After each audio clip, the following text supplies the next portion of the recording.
أعوذ بالله من الشيطان الرجيم. بسم الله الرحمن الرحيم. والمحصنات من النساء إلا ما ملكت أيمانكم كتاب الله عليكم، وأحل لكم ما وراء ذلكم أن تبتغوا بأموالكم محصنين غير مسافحين، فما استمتعتم به منهن فآتوهن أجورهن فريضة، ولا جناح عليكم فيما تراضيتم به من بعد الفريضة، إن الله كان عليما حكيما. ومن لم يستطع منكم طولا أن ينكح المحسنات المؤمنات فمما ملكت أيمانكم من فتياتكم المؤمنات، والله أعلم بإيمانكم بعضكم من بعض، فانكحوهن بإذن أهلهن وآتوهن أجورهن بالمعروف محصنات غير مسافحات ولا متخذات أخدان. فإذا أحسن فإن أتين بفاحشة فعليهن نصف ما على المحصنات من العذاب، ذلك لمن خشي العنة منكم، وأن تصبروا خير لكم، والله غفور رحيم. يريد الله ليبين لكم ويهديكم سنن الذين من قبلكم ويتوب عليكم، والله عليم حكيم. والله يريد أن يتوب عليكم، ويريد الذين يتبعون الشهوات أن تميلوا ميلا عظيما. يريد الله أن يخفف عنكم وخلق الإنسان ضعيفا. يا أيها الذين آمنوا لا تأكلوا أموالكم بينكم بالباطل إلا أن تكون تجارة عن تراض منكم، ولا تقتلوا أنفسكم، إن الله كان بكم رحيما. ومن يفعل ذلك عدوانا وظلما فسوف نصليه نارا، وكان ذلك على الله يسيرا. إن تجتنبوا كبائر ما تنهون عنه نكفر عنكم سيئاتكم وندخلكم مدخلا كريما. ولا تتمنوا ما فضل الله به بعضكم على بعض، للرجال نصيب مما اكتسبوا، وللنساء نصيب مما اكتسبن، واسألوا الله من فضله، إن الله كان بكل شيء عليما. ولكل جعلنا موالي مما ترك الوالدان والأقربون والذين عقدت أيمانكم فآتوهم نصيبهم، إن الله كان على كل شيء شهيدا. الرجال قوامون على النساء بما فضل الله بعضهم على بعض وبما أنفقوا من أموالهم، فالصالحات قانتات حافظات للغيب بما حفظ الله. واللاتي تخافون نشوزهن فعظوهن واهجروهن في المضاجع واضربوهن، فإن أطعنكم فلا تبغوا عليهن سبيلا، إن الله كان عليا كبيرا. وإن خفتم شقاق بينهما فابعثوا حكما من أهله وحكما من أهلها، إن يريدا إصلاحا يوفق الله بينهما، إن الله كان عليما خبيرا. واعبدوا الله ولا تشركوا به شيئا، وبالوالدين إحسانا، وبذي القربى واليتامى والمساكين والجار ذي القربى والجار الجنب والصاحب بالجنب وابن السبيل وما ملكت أيمانكم إن الله لا يحب من كان مختالا فخورا الذين يبخلون ويأمرون الناس بالبخل ويكتمون ما آتاهم الله من فضله وأعتدنا للكافرين عذابا مهينا والذين ينفقون أموالهم رئاء الناس ولا يؤمنون بالله ولا باليوم الآخر ومن يكن الشيطان له قرينا فساء قرينا وماذا عليهم لو آمنوا بالله واليوم الآخر وأنفقوا مما رزقهم الله وكان الله بهم عليما إن الله لا يظلم مثقال ذرة وإن تك حسنة يضاعفها ويؤت من لدنه أجرا عظيما فكيف إذا جئنا من كل أمة بشهيد وجئنا بك على هؤلاء شهيدا يومئذ يود الذين كفروا وعصوا الرسول لو تسوى بهم الأرض ولا يكتمون الله حديثا يا أيها الذين آمنوا لا تقربوا الصلاة وأنتم سكارى حتى تعلموا ما تقولون ولا جنبا إلا عابري سبيل حتى تغتسلوا وإن كنتم مرضى أو على سفر أو جاء أحد منكم من الغائط أو لامستم النساء فلم تجدوا ماء فتيمموا صعيدا طيبا فامسحوا بوجوهكم وأيديكم إن الله كان عفوا غفورا ألم تر إلى الذين أوتوا نصيبا من الكتاب يشترون الضلالة ويريدون أن تضلوا السبيل والله أعلم بأعدائكم وكفى بالله وليا وكفى بالله نصيرا من الذين هادوا يحرفون الكلم عن مواضعه ويقولون سمعنا وعصينا واسمع غير مسمع وراعنا ليا بألسنتهم وطعنا في الدين ولو أنهم قالوا سمعنا وأطعنا واسمع وانظرنا لكان خيرا لهم وأقوم ولكن لعنهم الله بكفرهم فلا يؤمنون إلا قليلا يا أيها الذين أوتوا الكتاب آمنوا بما نزلنا مصدقا لما معكم من قبل أن نطمس وجوها فنردها على أدبارها أو نلعنهم كما لعنا أصحاب السبت وكان أمر الله مفعولا إن الله لا يغفر أن يشرك به ويغفر ما دون ذلك لمن يشاء ومن يشرك بالله فقد افترى إثما عظيما ألم تر إلى الذين يزكون أنفسهم بل الله يزكي من يشاء ولا يظلمون فتيلا انظر كيف يفترون على الله الكذب وكفى به إثما مبينا ألم تر إلى الذين أوتوا نصيبا من الكتاب يؤمنون بالجبت والطاغوت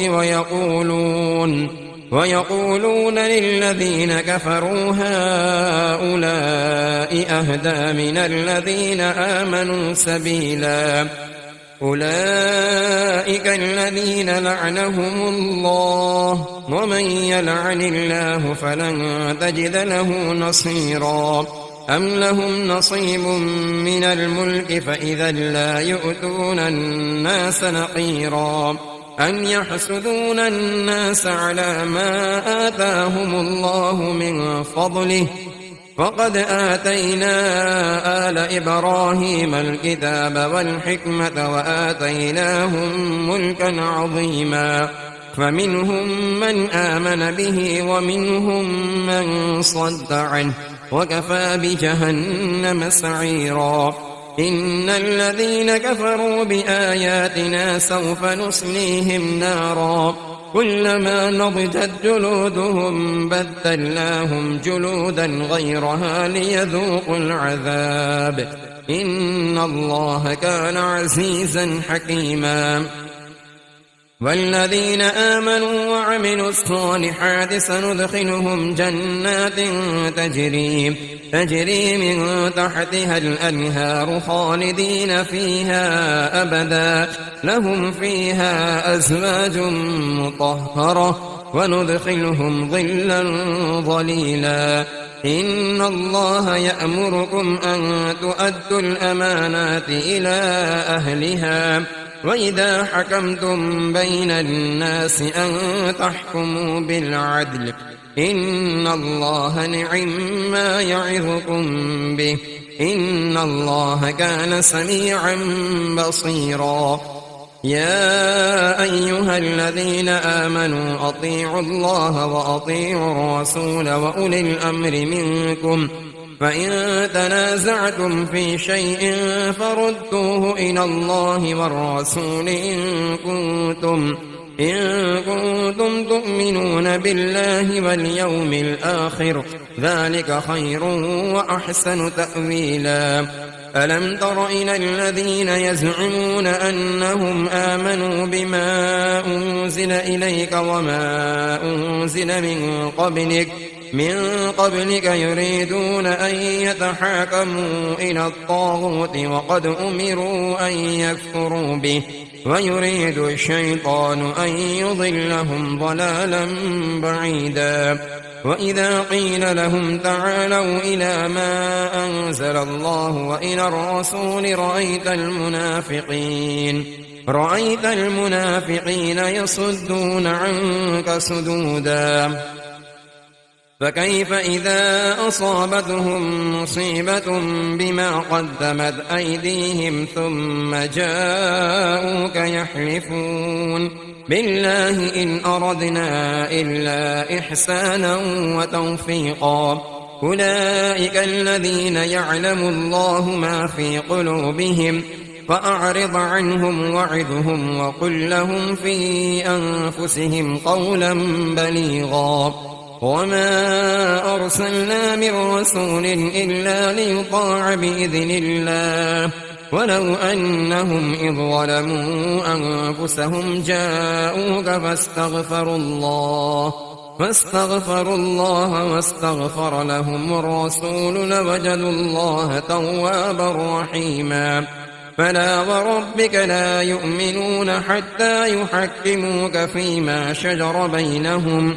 فيما شجر بينهم ثم لا يجدوا في أنفسهم حرجا مما قضيت ويسلموا تسليما ولو أنا كتبنا عليهم أن اقتلوا أنفسكم أو اخرجوا من دياركم ما فعلوه إلا قليل منهم ولو أنهم فعلوا ما يوعظون به لكان خيرا لهم وأشد تثبيتا وإذا لآتيناهم من لدنا أجرا عظيما ولهديناهم صراطا مستقيما ومن يطع الله والرسول فأولئك مع الذين أنعم الله عليهم من النبيين والصديقين والشهداء والصالحين وحسن أولئك رفيقا ذلك الفضل من الله وكفى بالله عليما يا أيها الذين آمنوا خذوا حذركم فانفروا ثبات أو انفروا جميعا وإن منكم لمن ليبطئن فإن أصابتكم مصيبة قال قد أنعم الله علي إذ لم أكن معهم شهيدا ولئن أصابكم فضل من الله ليقولن كأن لم تكن بينكم وبينه مودة يا ليتني كنت معهم فأفوز فوزا عظيما فليقاتل في سبيل الله الذين يشرون الحياة الدنيا بالآخرة ومن يقاتل في سبيل الله فيقتل أو يغلب فسوف نؤتيه أجرا عظيما وما لكم لا تقاتلون في سبيل الله والمستضعفين من الرجال والنساء والولدان الذين يقولون ربنا أخرجنا من هذه القرية الظالم أهلها واجعل لنا من لدنك وليا واجعل لنا من لدنك نصيرا الذين آمنوا يقاتلون في سبيل الله والذين كفروا يقاتلون في سبيل الطاغوت فقاتلوا أولياء الشيطان إن كيد الشيطان كان ضعيفا ألم تر إلى الذين قيل لهم كفوا أيديكم وأقيموا الصلاة وآتوا الزكاة فلما كتب عليهم القتال إذا فريق منهم يخشون الناس كخشية الله أو أشد خشية وقالوا ربنا لم كتبت علينا القتال لولا أخرتنا إلى أجل قريب قل متاع الدنيا قليل والآخرة خير لمن اتقى ولا تظلمون فتيلا أينما تكونوا يدرككم الموت ولو كنتم في بروج مشيدة وإن تصبهم حسنة يقولوا هذه من عند الله وإن تصبهم سيئة يقولوا هذه من عندك قل كل من عند الله فما لهؤلاء القوم لا يكادون يفقهون حديثا ما أصابك من حسنة فمن الله وما أصابك من سيئة فمن نفسك وأرسلناك للناس رسولا وكفى بالله شهيدا من يطع الرسول فقد أطاع الله ومن تولى فما أرسلناك عليهم حفيظا ويقولون طاعة فإذا برزوا من عندك بيت طائفة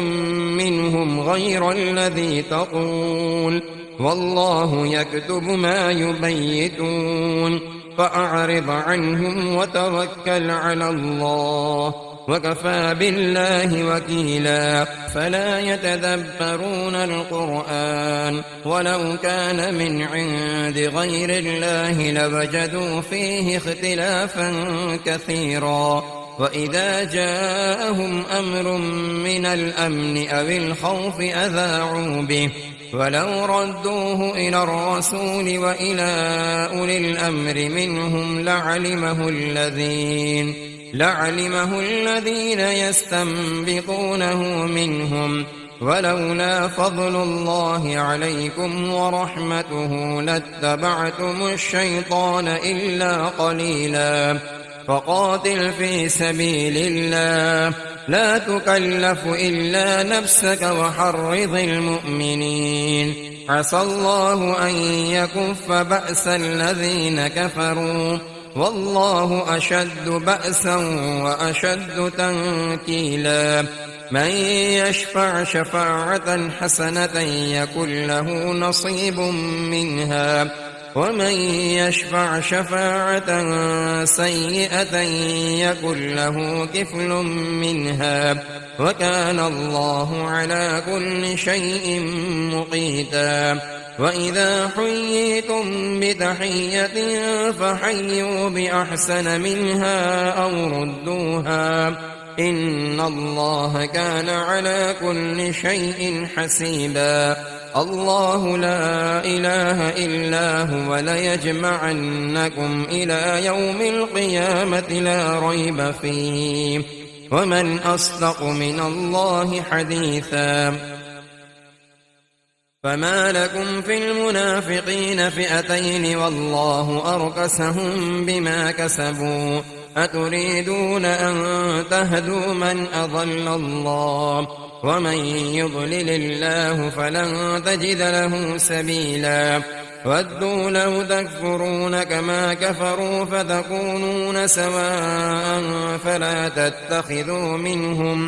فلا تتخذوا منهم أولياء حتى يهاجروا في سبيل الله فإن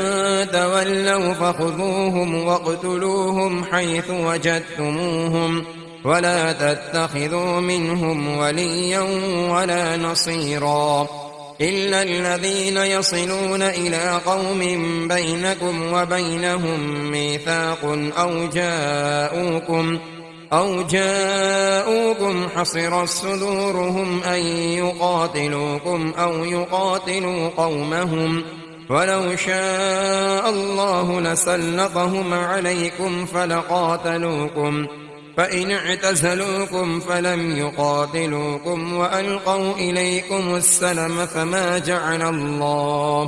فما جعل الله لكم عليهم سبيلا ستجدون آخرين يريدون أن يأمنوكم ويأمنوا قومهم كلما ردوا إلى الفتنة أركسوا فيها فإن لم يعتزلوكم ويلقوا إليكم السلم ويكفوا أيديهم فخذوهم واقتلوهم حيث ثقفتموهم وأولئكم جعلنا لكم عليهم سلطانا مبينا وما كان لمؤمن أن يقتل مؤمنا إلا خطأ ومن قتل مؤمنا خطأ فتحرير رقبة مؤمنة ودية مسلمة إلى أهله إلا أن يصدقوا فإن كان من قوم عدو لكم وهو مؤمن فتحرير رقبة مؤمنة وإن كان من قوم بينكم وبينهم ميثاق فدية مسلمة إلى أهله وتحرير رقبة مؤمنة فمن لم يجد فصيام شهرين متتابعين توبة من الله وكان الله عليما حكيما ومن يقتل مؤمنا متعمدا فجزاؤه جهنم خالدا فيها وغضب الله عليه ولعنه وأعد له عذابا عظيما يا أيها الذين آمنوا إذا ضربتم في سبيل الله فتبينوا ولا تقولوا لمن ألقى إليكم السلام لست مؤمنا تبتغون عرض الحياة الدنيا فعند الله مغانم كثيرة كذلك كنتم من قبل فمن الله عليكم فتبينوا إن الله كان بما تعملون خبيرا لا يستوي القاعدون من المؤمنين غير أولي الضرر والمجاهدون في سبيل الله بأموالهم وأنفسهم فضل الله المجاهدين بأموالهم وأنفسهم على القاعدين درجة وكلا وعد الله الحسنى وفضل الله المجاهدين على القاعدين أجرا عظيما درجات منه ومغفرة ورحمة وكان الله غفورا رحيما إن الذين توفاهم الملائكة ظالمي أنفسهم قالوا فيم كنتم قالوا كنا مستضعفين في الأرض قالوا ألم تكن أرض الله واسعة فتهاجروا فيها فأولئك مأواهم جهنم وساءت مصيرا إلا المستضعفين من الرجال والنساء والولدان لا يستطيعون حيلة ولا يهتدون سبيلا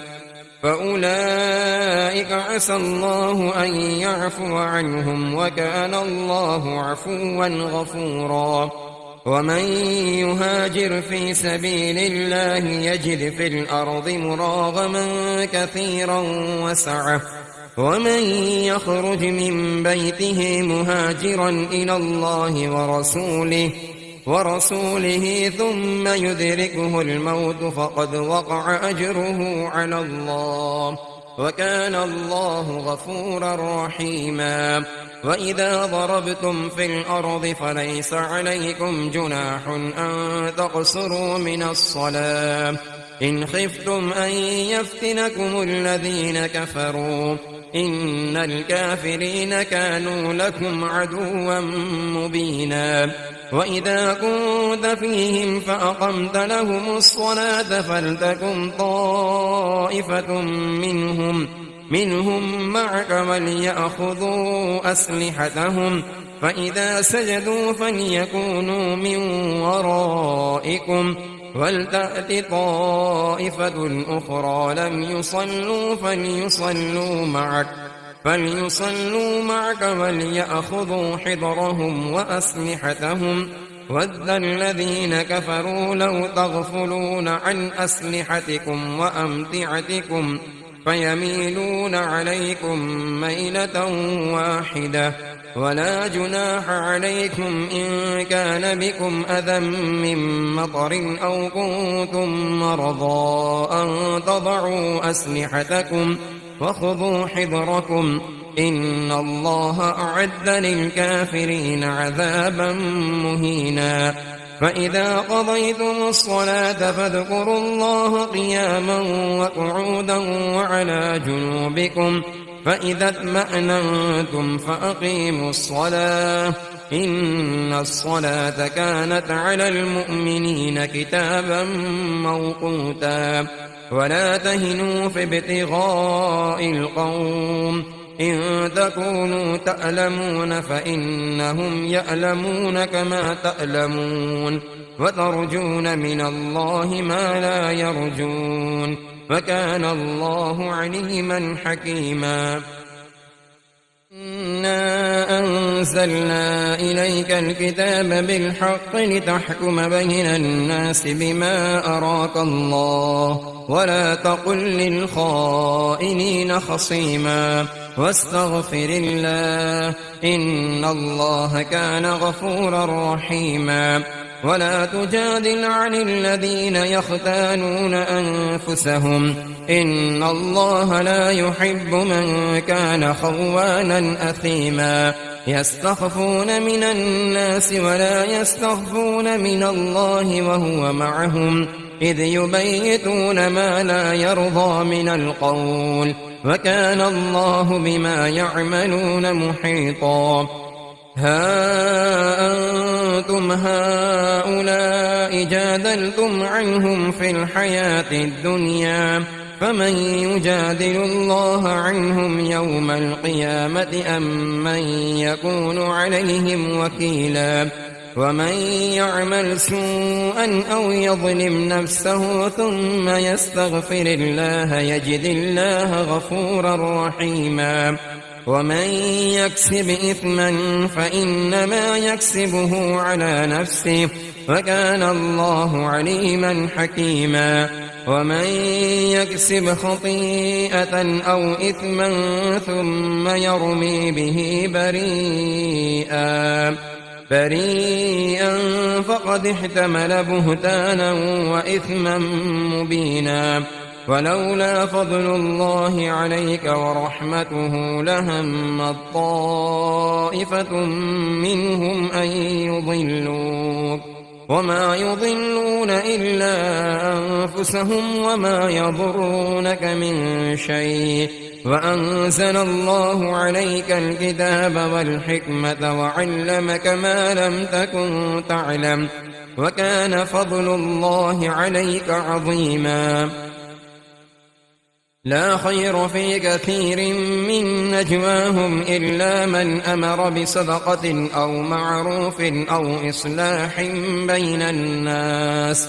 ومن يفعل ذلك ابتغاء مرضات الله فسوف نؤتيه أجرا عظيما. ومن يشاقق الرسول من بعد ما تبين له الهدى ويتبع غير سبيل المؤمنين نوله ما تولى ونصله جهنم وساءت مصيرا. إن الله لا يغفر أن يشرك به ويغفر ما دون ذلك لمن يشاء ومن يشرك بالله فقد ضل ضلالا بعيدا. إن يدعون من دونه إلا إناثا وإن يدعون إلا شيطانا مريدا لعنه الله وقال لأتخذن من عبادك نصيبا مفروضا. ولأضلنهم ولأمنينهم ولآمرنهم فليبتكن آذان الأنعام ولآمرنهم فليغيرن خلق الله. ومن يتخذ الشيطان وليا من دون الله فقد خسر خسرانا مبينا. يعدهم ويمنيهم وما يعدهم الشيطان إلا غرورا. أولئك مأواهم جهنم ولا يجدون عنها محيصا. والذين آمنوا وعملوا الصالحات سندخلهم جنات تجري من تحتها الأنهار خالدين فيها أبدا وعد الله حقا ومن أصدق من الله قيلا. ليس بأمانيكم ولا أماني أهل الكتاب من يعمل سوءا يجز به ولا يجد له من دون الله وليا ولا نصيرا. ومن يعمل من الصالحات من ذكر أو أنثى وهو مؤمن فأولئك يدخلون الجنة ولا يظلمون نقيرا. ومن أحسن دينا ممن أسلم وجهه لله وهو محسن واتبع ملة إبراهيم حنيفا واتخذ الله إبراهيم خليلا. ولله ما في السماوات وما في الأرض وكان الله بكل شيء محيطا. ويستفتونك في النساء قل الله يفتيكم فيهن وما يتلى عليكم في الكتاب في يتامى النساء اللاتي لا تؤتونهن ما كتب لهن وترغبون أن تنكحوهن والمستضعفين من الولدان وأن تقوموا لليتامى بالقسط وما تفعلوا من خير فإن الله كان به عليما. وإن امرأة خافت من بعلها نشوزا أو إعراضا فلا جناح عليهما أن يصلحا بينهما صلحا والصلح خير، وأحضرت الأنفس الشح، وإن تحسنوا وتتقوا فإن الله كان بما تعملون خبيرا.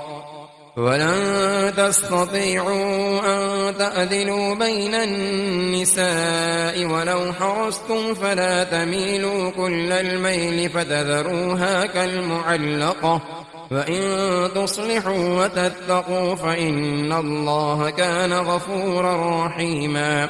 وإن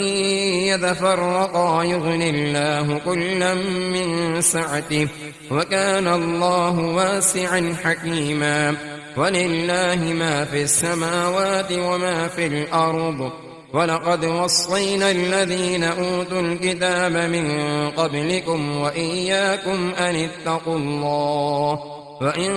تكفروا فإن لله ما في السماوات وما في الأرض، وكان الله غنيا حميدا. ولله ما في السماوات وما في الأرض، وكفى بالله وكيلا. إن يشأ يذهبكم أيها الناس ويأت بآخرين، وكان الله على ذلك قديرا. من كان يريد ثواب الدنيا فعند الله ثواب الدنيا والآخرة، وكان الله سميعا بصيرا. يا أيها الذين آمنوا كونوا قوامين بالقسط شهداء لله ولو على أنفسكم أو الوالدين والأقربين، إن يكن غنيا أو فقيرا فالله أولى بهما، فلا تتبعوا الهوى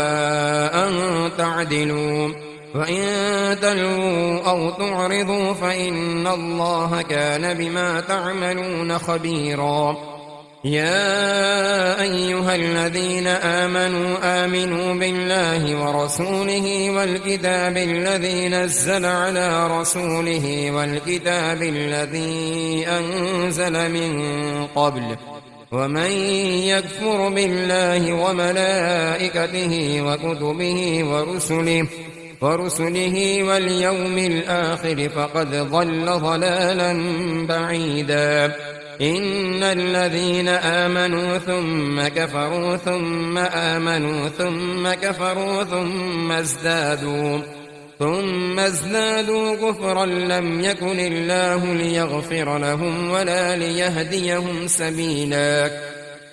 بشر المنافقين بأن لهم عذابا أليما. الذين يتخذون الكافرين أولياء من